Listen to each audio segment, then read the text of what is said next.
নমস্কার বন্ধুরা, আবারও কিন্তু ত্রিপুরার মাধ্যমে সরকারের মাধ্যমে আবারও কিন্তু ত্রিপুরার ৩টি দপ্তরে, একটি হচ্ছে আইসিডিএস দপ্তর, আরেকটি হচ্ছে তোমাদের ত্রিপুরা ফাইন্যান্স দপ্তর অর্থাৎ অর্থ দপ্তর এবং ত্রিপুরা কর দপ্তর।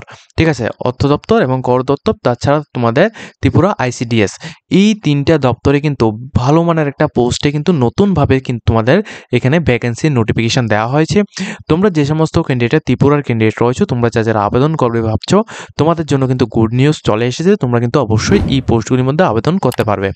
এখন তোমরা এখানে আবেদন করার জন্য কীভাবে আবেদন করবে এবং এই পোস্টের সম্পূর্ণ A to Z ডিটেলসটা তোমাদের এই ভিডিওতে আলোচনা করব। অবশ্যই কিন্তু তোমরা আমাদের চ্যানেলটিকে সাবস্ক্রাইব করে পাশে থাকা বেল আইকনটিকে অল সম্বন্ধে ক্লিক করে রাখবে, যাতে করে ত্রিপুরা রিলেটেড প্রত্যেকটি আপডেট প্লাস এখানে scholarship related update plus admission related আপডেটগুলি যাতে তোমরা আমাদের চ্যানেলের মাধ্যমে তোমরা পেয়ে যাও। ঠিক আছে, তো দেখো তোমাদের কি বলা হচ্ছে সম্পূর্ণ ডিটেলস এটা দেওয়া হয়েছে তোমাদের Tripura public service commission Agartala থেকে। সম্পূর্ণ রকম অ্যাডভার্টাইজমেন্টটা Tripura public service commission Agartala থেকে 18 নম্বর 2025 অর্থবর্ষ, অর্থাৎ 2025 অর্থবর্ষে 18 নম্বর নোটিফিকেশন হচ্ছে এটা। ঠিক আছে, সম্পূর্ণ রকম অনলাইন অ্যাপ্লিকেশান হবে। এটা হচ্ছে ত্রিপুরার কম্বাইন 3 এক্সামিনেশন তোমরা বলতে পারো। এখানে তোমাদের কি পোস্টে নিয়োগটা করা হবে, প্রথমত তোমাদের সুপারভাইজার আইসিডিএস গ্রুপ সি পোস্টে এখানে নিয়োগটা করানো হবে। এটা কিন্তু টেম্পোরারি বেসিক এখানে দেওয়া হয়েছে, কিন্তু তোমরা এটা অ্যাভয়েড করবে। টেম্পোরারি বেসিক এই কথাটা তোমরা প্রত্যেকে কিন্তু অ্যাভয়েড করবে। আন্ডার কোন department? Education and social welfare ডিপার্টমেন্টের মধ্যে কিন্তু তোমাদের নিয়োগটা করানো হচ্ছে। ঠিক আছে, তো দেখো এই পোস্টের মধ্যে তুমি যদি এখানে আবেদন করতে চাও, তোমাদের কি করতে হবে সম্পূর্ণ ডিটেলসটা তোমাদের আমি ভিডিওর মধ্যে তোমাদেরকে বুঝিয়ে দিচ্ছি। দেখো এই পোস্টের মধ্যে তোমাদের যে স্যালারিটা, এটা কিন্তু 5,700 টাকা থেকে 24,000-এর উপরে কিন্তু তোমাদের এটা স্যালারিটা থাকবে। ঠিক আছে, এবং এই পোস্টটা হচ্ছে supervisor ICDS group C post. তো এই পোস্টের মধ্যে টোটাল ভ্যাকেন্সির কথা বললে 9টি ভ্যাকেন্সি রয়েছে। এর মধ্যে ইউআরের জন্য এখানে টোটাল 14টি ভ্যাকেন্সি রয়েছে। এর মধ্যে ইউআরের জন্য 9টি এবং 3টি ক্যান্ডিডেট এখানে কিন্তু ওমেন্সের জন্য এখানে রাখা হয়েছে। ঠিক আছে, এরপর এসসিদের জন্য এখানে 2টি পোস্ট রয়েছে এবং এসটি ক্যান্ডিডেটের জন্য এখানে 3টি পোস্ট রয়েছে। 3টি পোস্টের মধ্যে একটি পোস্ট কিন্তু এখানে ফিমেলের জন্য এখানে রাখা হয়েছে, অর্থাৎ মেল ক্যান্ডিডেটের জন্য 2টি এবং একটি পোস্ট রয়েছে ওমেন্সের জন্য। এবং উপরে যে এখানে ইউআরএর পোস্ট রয়েছে, এই ইউআরএর পোস্টের মধ্যে এখানে 3জন ক্যান্ডিডেট এখানে আবেদন করতে পারবে ওমেন্সের মধ্যে। বাকি ক্যান্ডিডেট এখানে থাকবে হচ্ছে ইউআর, অর্থাৎ ইউআর পোস্টে মেল ক্যান্ডিডেটের। তো টোটাল এখানে 14টি পোস্ট এখানে রাখা হয়েছে। ঠিক আছে, 14টি পোস্ট এখানে রাখা হয়েছে, তোমরা চাইলে এই পোস্টের মধ্যে আবেদন করতে পারো। দ্বিতীয়টি হচ্ছে তোমাদের inspector of small savings group insurance and finance ডিপার্টমেন্টের মধ্যে এখানে তোমাদের গ্রুপ সি পোস্টে। তো এই যে পোস্টটি রয়েছে, এই পোস্টটির মধ্যে তোমরা এটা কিন্তু সম্পূর্ণ রকম একটা পার্মানেন্ট পোস্ট। ঠিক আছে, ত্রিপুরা ফাইন্যান্স ডিপার্টমেন্ট অর্থাৎ অর্থ দপ্তরের আন্ডারে এটা ইন্সপেক্টর অফ স্মল সেভিংস গ্রুপে ইন্স্যুরেন্সের জন্য তোমাদের এখানে নিয়োগটা করানো হচ্ছে। এটা কিন্তু গ্রুপ সি পোস্ট। ঠিক আছে, এবং এটা পার্মানেন্ট পোস্ট। এই পোস্টের মধ্যে তোমাদের 5,700 টাকা থেকে 24,000-এর উপরে তোমাদের স্যালারিটা থাকবে। ইউআর এর জন্য একটি পোস্ট রয়েছে এবং এসসি ক্যান্ডিডেটের জন্য একটি পোস্ট রয়েছে। টোটাল এখানে 2টি পোস্ট কিন্তু এখানে রাখা হয়েছে। এরপর তৃতীয়ত হচ্ছে তোমাদেরকে সুপারিনটেনডেন্ট ট্যাক্স। ঠিক আছে, ট্যাক্স দপ্তরে কিন্তু তোমাদের নিয়োগটা করা হচ্ছে। এটাও কিন্তু আন্ডার ফাইন্যান্স ডিপার্টমেন্টের মধ্যে তোমাদের থাকছে, অর্থাৎ এখানে অর্থাৎ কর দপ্তরের মধ্যে তোমাদের থাকছে। এটা গ্রুপ বি পোস্ট, এটাও কিন্তু তোমাদের পার্মানেন্ট পোস্টের থাকছে। ঠিক আছে, এই পোস্টের মধ্যে তোমাদের যে স্যালারিটা, এটা কিন্তু 10,230 টাকা থেকে তোমাদের 34,000 পর্যন্ত তোমাদের এটা বেসিক পে লেভেল স্যালারিটা থাকবে। এর সাথে তোমাদের আদার সমস্ত কিছু অ্যানাউন্সগুলো যোগ করলে ভালো মানের একটা স্যালারি কিন্তু তোমাদের থাকছে। ইউআরদের জন্য একটি পোস্ট রয়েছে এবং এসটিদের জন্য এখানে 2টি পোস্ট রয়েছে। এর মধ্যে একটি পোস্ট, ঠিক আছে, এসটিদের মধ্যে একটি পোস্ট কিন্তু এখানে ফিমেলের জন্য এখানে রাখা হয়েছে। তো টোটাল কথা বলে এখানে 3টি পোস্ট এখানে রয়েছে।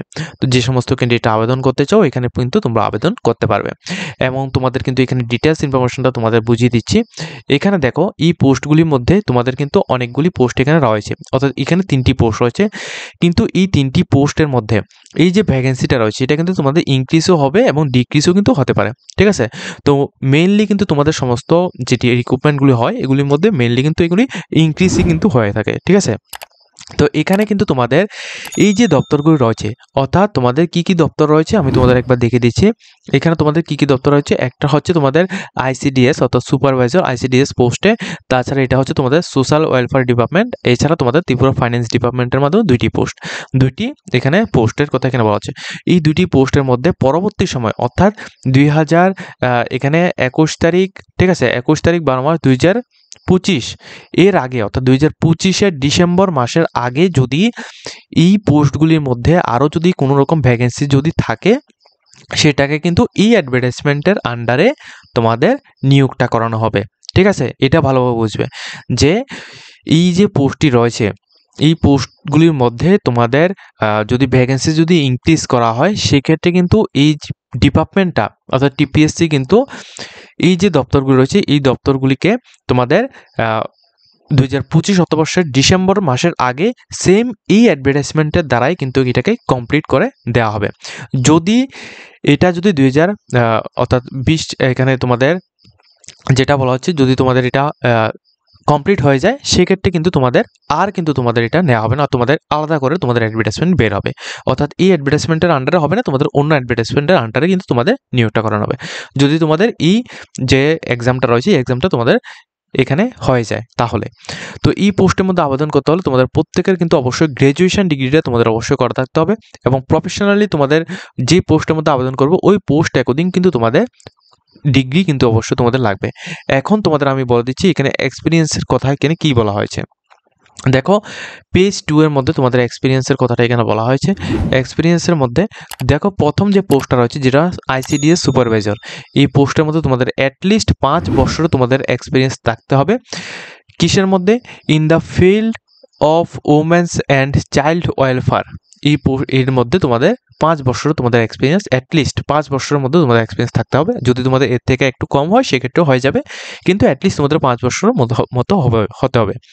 এরপর দ্বিতীয়ত হচ্ছে তোমাদের বেঙ্গলি এবং ককবরক, এই দুটি ল্যাঙ্গুয়েজের মধ্যে যে কোনো একটি ল্যাঙ্গুয়েজে তোমাদের কথা বলা সমস্ত কিছু জানতে হবে, এবং তোমাদের অবশ্যই কম্পিউটার নলেজ লাগবে। দ্বিতীয় যে পোস্টটি রয়েছে এটা হচ্ছে তোমাদের ত্রিপুরা ফাইন্যান্স ডিপার্টমেন্টে, ঠিক আছে, ইন্সপেক্টর অফ স্মল সেভিংস। এই পোস্টটির মধ্যে শুধুমাত্র তোমাদের গ্র্যাজুয়েশন কমপ্লিট করা থাকতে হবে ইন কমার্সের মধ্যে। এর সাথে তোমাদের এটা বলা হয়েছে যে বেঙ্গলি এবং ককবরক যে কোনো একটা ল্যাঙ্গুয়েজে তোমাদের কথা বলা থেকে সমস্ত কিছু তোমাদের জানতে হবে। ঠিক আছে, এই দুইটা কাজ। এরপর এই পোস্টের মধ্যে কিন্তু তোমাদের কোনো রকমের এক্সপিরিয়েন্স তোমাদের লাগছে না।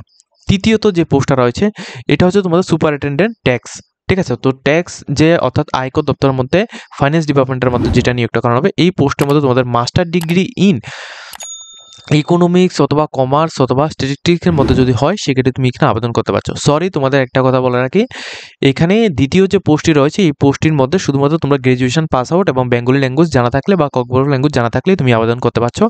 তৃতীয় পোস্ট যেটা রয়েছে এটার মধ্যে তোমাদের কমার্স অথবা ইকোনমিক্স অথবা স্ট্যাটিস্টিক্সের মধ্যে তোমাদের মাস্টার ডিগ্রি করা থাকতে হবে, এবং তোমাদের বেঙ্গলি এবং ককবরক যে দুটো ল্যাঙ্গুয়েজে তোমাদের কথা বলা যে কোনো একটা কিন্তু তোমাদের লাগবে। ঠিক আছে, এরপর দেখো এই পোস্টগুলির মধ্যে কিন্তু তোমাদের এই দুইটি পোস্টের মধ্যে তোমাদের কোনো রকম এক্সপিরিয়েন্স লাগছে না। উপরের প্রথম যে পোস্টটা রয়েছে অর্থাৎ আইসিডিএস সুপারভাইজার পোস্টের মধ্যে তোমাদের 5 বছরের এক্সপিরিয়েন্স লাগছে। ঠিক আছে, অবশ্যই এই বিষয়টা তোমরা ভালোভাবে বুঝবে। এরপর এই পোস্টের মধ্যে আবেদন করতে হলে তোমাদের নর্মালি কিন্তু তোমাদের অবশ্যই প্রত্যেকেরই পার্মানেন্ট রেসিডেন্ট অফ ত্রিপুরা অর্থাৎ পিআরটিসি সার্টিফিকেট প্রত্যেকেরই কিন্তু ইস্যু করা থাকতে হবে, সেক্ষেত্রেই তুমি আবেদন করতে পারছো। যে সমস্ত ক্যান্ডিডেটরা আমাদের চ্যানেলের মধ্যে অন্যান্য রাজ্য থেকে তোমরা এখানে দেখছো, ওয়েস্ট বেঙ্গল থেকে দেখছো, পশ্চিমবঙ্গ থেকে, তোমরা কিন্তু এই পোস্টগুলির মধ্যে তোমরা আবেদন করতে পারবে না। তোমরা অল ইন ওয়ান যে সমস্ত পোস্টগুলি আমরা এখানে দিয়ে থাকি অল ইন্ডিয়ার, ওইগুলির মধ্যে তোমরা আবেদন করতে পারো। এজটা তোমাদের 18 থেকে 40 বছরের মধ্যে তোমাদের প্রত্যেকের কিন্তু এজ লাগবে, সেক্ষেত্রে তুমি এখানে আবেদনটা করতে পারছো। এবং last date of form fill আপের যে সাবমিশন ডেটটা এটা কিন্তু 18 তারিখ 7 মাস 2025 পর্যন্ত অ্যাপ্লিকেশন চলবে। এবং যে সমস্ত ক্যান্ডিডেটরা আবেদন করবে এর মধ্যে থেকে এসটি এসসি এবং পিএইচ ক্যান্ডিডেট যা রয়েছে তোমার জন্য 5 বছর রিল্যাক্সেশন ব্যবস্থা এখানে রয়েছে। যারা এখানে আবেদন করবে তোমাদের এক্সাম সেন্টার কিন্তু এখানে সমস্ত জায়গায় এক্সাম সেন্টার রয়েছে, যেমন আগরতলা রয়েছে, আমবাসা রয়েছে, বিলোনিয়া রয়েছে, ধর্মনগর রয়েছে, কৈলাসহর রয়েছে, উদয়পুর রয়েছে, এই সমস্ত জায়গায় কিন্তু তোমাদের এক্সাম সেন্টার রয়েছে। তোমরা নিজ রাজ্য থেকে কিন্তু তুমি এক্সামিনেশন দিতে পারবে।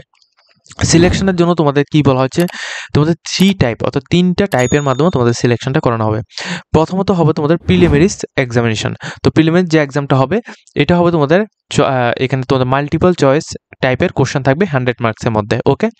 দ্বিতীয়ত যেটা হবে তোমাদের মেন্স এক্সাম, এটাও কিন্তু তোমাদের এখানে কম্পিটিটিভ টাইপের তোমাদের টেস্টটা থাকবে 200 মার্কসের মধ্যে। এরপর তৃতীয়ত হবে তোমাদের এখানে পার্সোনালিটি টেস্ট বা ভাইভা টেস্ট, এখানে 20 মার্কের মধ্যে তোমাদের হবে। তো এই 3টা স্টেপের মাধ্যমে কিন্তু তোমাদের এই যে পুরো রিক্রুটমেন্ট প্রসেসটা রয়েছে এটাকে কিন্তু তোমাদের কমপ্লিট করানো হবে। ঠিক আছে, এবং তোমাদের এখানে ডিটেলস সমস্ত কিছু দেওয়া হয়েছে যে প্রিলিমিনারি এক্সাম যে হবে, এছাড়া মেইন এক্সাম যে হবে, এছাড়া তোমাদের আদার যে এক্সামগুলি হবে ওইগুলির মধ্যে কেমন থাকবে এবং কী কী আসবে, সমস্ত কিছু এখানে দেওয়া হয়েছে। তোমরা এগুলি নোটিফিকেশনগুলি ডাউনলোড করে কিন্তু এখান থেকে দেখে নিতে পারবে, ঠিক আছে? তো যে সমস্ত ক্যান্ডিডেট অনলাইনের মাধ্যমে অ্যাপ্লিকেশন করতে চাও, তোমরা কিন্তু এখানে 24 তারিখ 6 মার্চ 2025 থেকে 24 তারিখ 6 মার্চ 2025 থেকে এখনও আবেদন স্টার্ট হয়নি। এটা স্টার্ট হবে 24 তারিখ 6 মার্চ 2025 থেকে 18 তারিখ 7 মার্চ 2025, এই ডেটের মধ্যে তোমরা অবশ্যই এখানে আবেদনটা করতে পারবে। আবেদন করার জন্য https://tripura.tripura.gov.in এই ওয়েবসাইটের মধ্যে গিয়ে তোমরা ডাইরেক্টলি বাড়িতে বসে বা আমাদের থেকেও কিন্তু তোমরা এখানে আবেদনটা করতে পারছো, ঠিক আছে? তো আজকের মতো আমরা ভিডিওটা এই পর্যন্ত রাখছি। যদি তোমাদের ভিডিওটা দেখে কিছুটা হেল্পফুল হয়ে থাকে, অবশ্যই কিন্তু তোমরা আমাদের চ্যানেলটিকে সাবস্ক্রাইব করে পাশে থাকবে, যাতে করে প্রত্যেকটি ইনফরমেশনগুলি তোমাদের কাছে টাইম টু টাইম পৌঁছে যায়।